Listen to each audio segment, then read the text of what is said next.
Unless you have been hiding out in the hills of Pakistan with Osama for all of your life, then you know a number of stereotypes in America, such as black people are good at basketball, Asians are good at math, and blondes are dumb. The list of stereotypes is ongoing. Jews are stingy, Indian people own convenience stores, and Italians are in the mafia. There's a strong chance you have heard at least one of those used before. If I were a teacher, I'd ask, "Now class, what is similar about all the statements I just recited?" Then I'd pick the smart kid in the class, and he would say, "Mr. Rothfeld, they're all stereotypes." Then I'd reward him with a sticker. So what is a stereotype? Merriam-Webster's dictionary defines it as a standardized mental picture that is held in common by members of a group that represents an oversimplified opinion, prejudiced attitude, or uncritical judgment. Now, on to the resolution. Resolve that stereotypes are true. True, by definition, is being in accordance with the actual state of affairs. Before I get into the nitty-gritty of this Lincoln-Douglas debate, I digress to inform you of the history of stereotypes. They are traced back since the foundation of society. Such notable occurrences have been the Holocaust, where Jewish people were sent to concentration camps, all because Adolf Hitler blamed the Jews for not being dirt poor during the Great Depression, and instead remained in successful and prominent positions, which made it easy to classify them as greedy. And as we all know, the story of segregation in the United States, when African Americans were branded as uncivilized, dirty people, along with many other factors. Because of such times, stereotypes were formed out of prejudice and hatred. As the affirmative, I'm here to argue that stereotypes are true. They are all around us, from the media to science to our internal mind. The media contorts and molds the image of stereotypes in the minds of Americans. Everyone listens to the radio, watches TV and movies, and spends hours on the computer, making it difficult not to believe that those exploited in the media are the real perception of people. These sources of culture spoon-feed information to us, such as how to dress, how to act, what music to listen to, and etc. For example, if you watch basketball at the collegiate level or the NBA, you begin to believe that black people are good at basketball.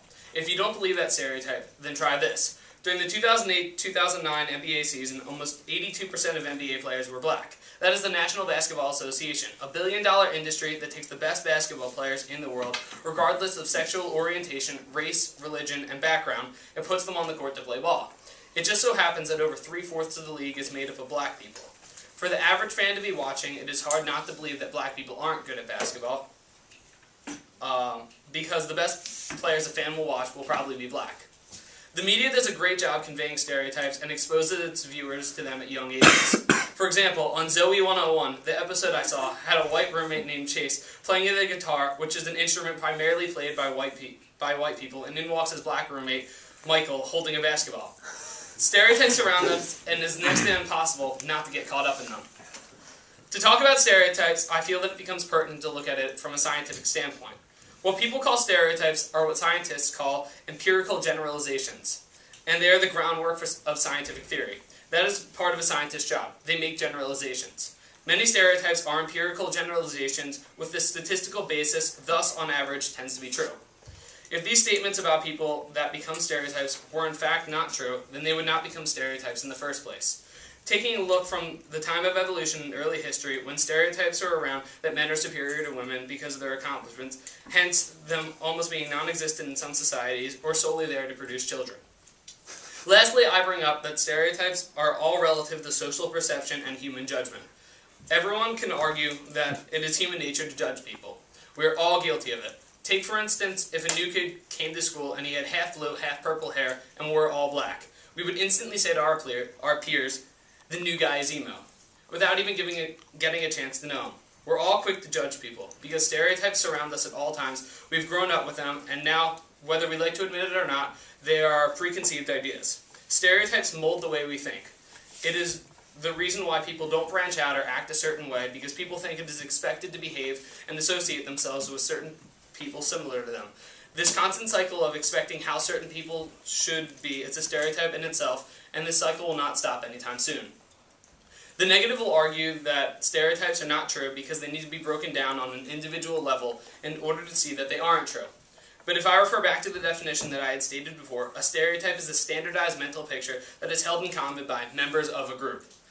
Or they may say that stereotypes are not true because of political correctness. But a stereotype is not remotely mentioned in a situation where political correctness is needed. If the resolution is broken down, As the affirmative, I'm trying to prove that a mental picture of a group of people of an oversimplified opinion, unprejudiced attitude, or uncritical judgment is true, and that's exactly what I'm doing. So if you think blondes are dumb, or that I'm right, vote affirmative. Thank you. Jordan Ruffeld.